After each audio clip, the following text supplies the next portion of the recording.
доста буркани сме изяли. Все пак трябва да Да знаем какво ядат кучетата. Да знаем, наистина доста буркани сме изяли и даже тук бяхме на едно изложение в София преди миналата година за кучешки храни. Имаме наша клиентка, която дойде на нашия щанд и тя пред случайните минувачи, тя изяде поне 6-7 буркана за целия ден. Важно е да се знае, че ние по никакъв начин не овкусяваме допълнително храната. В тази храна няма изкуствени овкусители, няма консерванти, няма отцветители, няма подобрители, абсолютно нищо. Храната е абсолютно натурална. Но заради самия факт, че се приготвя от продукти годни за човешка консумация, месата и зеленчуците и плодовете, които ползваме за производството на бурканите, те са годни за човешка консумация.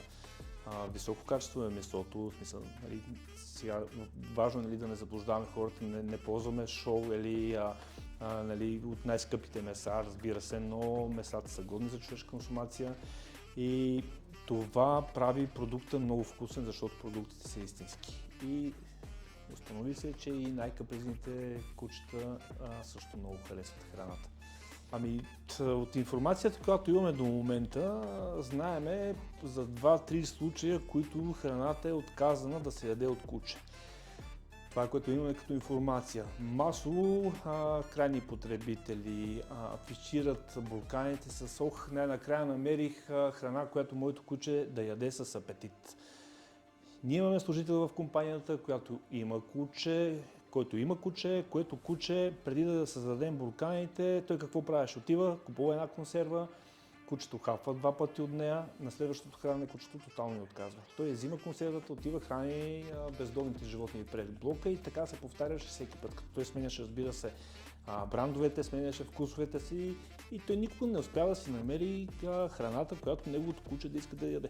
Сметнете, че една консерва, да речем, че струва, измислям си в момента цена 7 лева, да речем, че струва тази консерва, кучето се храни един път от нея. Демек, едно хранене на кучето на този наш служител му излиза 7 лева. То другото след това отива на бездомните кучета, което не е лошо, нали? Пак трябва да помагаме на бездомните кучета, но не е това идеята. След като измислихме бурканите, той тества на неговото куче и от тогава вече това куче яде само бурканите и до сега няма отказ.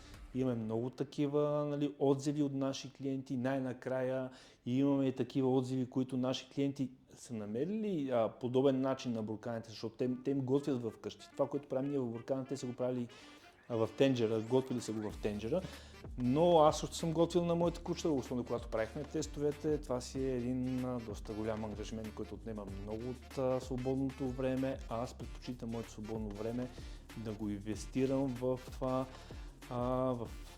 бизнеса или в неща, които биха ми довели по-големи ползи за семейството, отколкото в готвене и предпочитам да има един такъв продукт, който да отида да си го купува от магазина и да си реша проблемите.